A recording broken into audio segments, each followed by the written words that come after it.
Thé ou café? Café.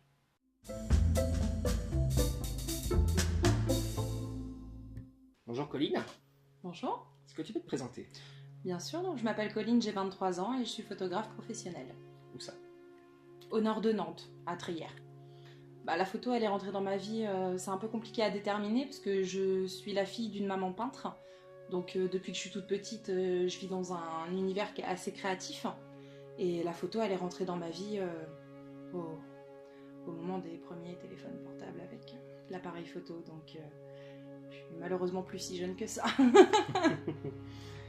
Et si tu devais décrire ton style photographique, tu l'écrirais comment? Humain. Pourquoi humain? Parce que je photographie de l'humain, des émotions humaines, des instants humains. Et voilà, moi je suis plus sur l'instant, sur quelque chose de naturel. Donc voilà, humain ou naturel, comme tu veux. Alors comment ça se passe une séance avec toi? Écoute, on réserve entre 2 semaines et quelques mois à l'avance à peu près. Et la veille et le jour J, on check un petit peu la météo pour voir si c'est conforme à ce qu'on attend. Donc ça peut être de la pluie, de la neige, du soleil. Enfin, en général, on choisit plutôt le soleil, mais bon, il y a toujours des demandes particulières. Et après, donc, on va sur le lieu du rendez-vous. On se donne rendez-vous en général 10-15 minutes avant. Et on commence à marcher, à faire connaissance. Les enfants, puisqu'il y a souvent des enfants, les enfants courent un petit peu. C'est en général dans des parcs, dans des forêts, donc dans des lieux où on a quand même une bonne... Un bon espace. Voilà, un bon espace. Et donc la séance, ça peut commencer petit à petit. On commence pas de but en blanc, quoi. On apprend un petit peu à se connaître et aussi que les enfants soient vraiment bien, quoi. Et qu'est-ce que tu préfères? Quel est ton moment préféré lors d'un shooting? Tu vois, pour moi, le shooting, il se déroule en plusieurs étapes, mais il y en a deux qui sont importantes. Il y a le avant. Donc le avant, c'est quand on fait connaissance, quand on n'est pas encore très à l'aise, etc., quand les enfants sont en train de décharger. Et le après, quand tout le monde est un peu plus calme, quand on s'est habitué au déclencheur de l'appareil, parce qu'une séance photo, ça peut durer assez longtemps avec moi. Et mon moment préféré, en dehors du moment où je fais les photos, bien sûr, c'est le moment où, à la toute fin, je montre sur mon réflexe les photos que j'ai prises et c'est voir la réaction des clients. Et comment tu te vois dans 5 ans? Dans 5 ans, j'espère que mon entreprise elle aura bien évolué, que je serai passée sur un autre statut juridique, social, je sais pas, sur un autre statut, mais j'espère que ça aura bien évolué et que j'aurai acquis beaucoup de compétences, d'expérience, etc., que ça se passera au mieux. Et dans 10 ans? Je sais pas. Dans 10 ans, je me vois plus vieille, je sais pas. Sinon, tu as monté une exposition récemment. Tu peux nous raconter son histoire?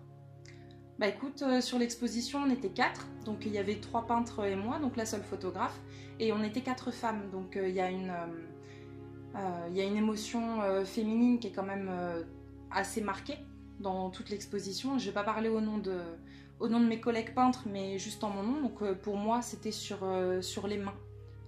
L'exposition, le thème que j'avais prévu, c'était une série sur les mains. Et pourquoi les mains? Parce qu'on dit souvent que les yeux sont le reflet de l'âme, et moi je trouve que les mains aussi. Donc là sur l'exposition, j'avais fait une série avec plusieurs types de mains, des fois il y en avait 2, des fois il y en avait qu'une seule. Et je trouve que c'est marrant parce qu'on peut voir à peu près l'âge, la classe sociale, le sexe et le métier. Enfin le métier en gros de quelqu'un rien qu'en regardant ses mains. Donc pour moi c'est très parlant. On avait des mains de fumeurs, on avait des mains d'amoureux, on avait des mains d'ouvriers, des mains de bébés, des mains de personnes plus âgées. Et je trouve que c'était vraiment très parlant et puis ça a beaucoup interpellé et surpris les visiteurs. Donc, Alors, j'ai remarqué que tu avais un packaging très développé. Est-ce que tu pourrais nous dire pourquoi? Parce que pour moi, c'est important, si tu veux, que le client, il ait autre chose à la fin d'une séance qu'un lien par mail, en fait. Voilà, moi, je veux qu'il ait un souvenir, je veux qu'il ait un objet, quelque chose qui lui rappelle pas que les photos, mais surtout l'instant de la séance. Donc, les packagings, ils sont assez développés parce qu'ils suivent aussi ma charte graphique. Donc, on est surtout sur des matériaux du bois. Donc, il y a du bois faux fini, il y a de la jute, il y a de la corde, il y a du craft. On est vraiment sur des matériaux qui suivent parfaitement l'éthique que j'ai voulu appliquer à mon entreprise. Et pour moi, c'est juste super important d'avoir quelques tirages, d'avoir au moins l'objet de la clé USB, que ce soit joli. Pour montrer aussi une reconnaissance envers le client. Pour moi, c'est juste normal, quoi, en fait. Hein. Un livre, quelque chose qui soit plus que juste quelque chose sur ordinateur, quoi. C'est quand même mieux d'avoir un livre ou des photos papier plutôt que sur un ordinateur. Tu as parlé de valeurs éthiques avant. Pour moi, en fait, je prône surtout le naturel, comme je te l'ai expliqué tout à l'heure, notamment au niveau des poses. Par exemple, aussi au niveau de la retouche. Si tu veux, je vais pour des photos de modèles, c'est totalement différent. Là, je parle vraiment de mon activité purement professionnelle. Par exemple, pour la retouche, si jamais je vois qu'il y a un petit bouton, qu'il y a une petite griffure, je vais pouvoir me permettre de la retoucher. Par contre, je vais jamais changer la peau d'un de mes clients. Je vais jamais retoucher la peau d'un enfant. Et encore moins d'un bébé. Tout ça pour moi, si tu veux, quand quelqu'un veut être pris en photo, moi j'aime bien qu'il sache que c'est lui. Que voilà, que c'est comme ça que moi par exemple je le vois, parce que j'estime qu'un client il vient voir un photographe pour aussi avoir sa vision. Et je vais pas m'amuser à transformer la personne, je vais transformer l'environnement, je vais changer les couleurs, je vais donner une autre ambiance. Des fois je vais faire de l'automne, des fois je vais faire du printemps, etc. Quelle que soit la saison réelle. Mais sinon, je vais jamais retoucher vraiment la peau, le fondement de la personne, en fait, on va dire. Moi, je vais plus m'attarder sur tout ce qui est environnement. Pareil, j'aime beaucoup faire des séances dans un environnement naturel. Enfin bon, et puis au niveau de la séance, de l'esprit, comment ça va se passer, c'est vrai que pour moi, c'est souvent les enfants qui donnent le rythme. J'aime quand vraiment tout est naturel, et il y a quoi de plus naturel qu'un enfant? Et est-ce que tu refuserais de faire des photos Oui. Par exemple, moi au niveau de mes valeurs, c'est vrai que je prône vraiment tout ce qui est naturel, tout ce qui est écologique, et je suis par exemple contre le gaspillage alimentaire, donc par là, tout ce qui est smash de cake. Le smash de cake, en fait, c'est pour les 1 an d'un petit bébé, d'un petit bout. On va acheter un gâteau qui aura été fait par un pâtissier, donc un beau gâteau quand même. Et on va laisser le bébé s'amuser avec, le manger, etc. Et pour moi, là, on est vraiment, vraiment dans le gaspillage alimentaire. C'est une mode aux États-Unis qui se démocratise en France, très bien. Moi, ça me pose aucun problème. Mais par contre, moi, je peux pas, quoi. Ça, c'est quelque chose que j'ai pas envie de faire, en fait. Je préfère rester vraiment dans mon éthique. Je juge pas du tout les personnes qui le font. Mais moi, ça me correspond pas, en fait. Ça correspond pas à mon entreprise. Et c'est pareil pour les séances Milk Bath, pardon.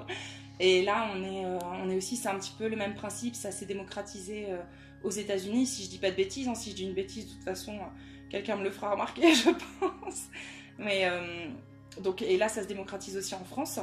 Et c'est des séances où on a un modèle ou un enfant ou une femme enceinte dans un bain de lait avec des petites fleurs, avec des jolis vêtements, etc. Et moi, en fait, ce qui me dérange, c'est le bain de lait. À la limite, je préférais mettre de l'eau et encore. Et son dernière petite question, quelle est ton image de la photographie? Pour moi, la photographie, ça sert à sublimer un souvenir.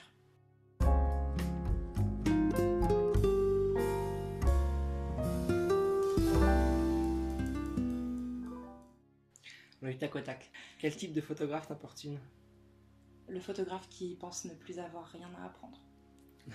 D'accord. Je l'ai mal dit, mais on a compris. Quel photographe admires-tu? Le photographe qui a encore tout à apprendre. D'accord. Le défaut dont tu aimerais te débarrasser? Je suis colérique. Quel trait de caractère est le moins sexy chez toi? Chez moi? Oui. Mon côté gamin. Sûrement. Si tu pouvais avoir un super pouvoir, ce serait lequel? J'en voudrais plein. D'accord.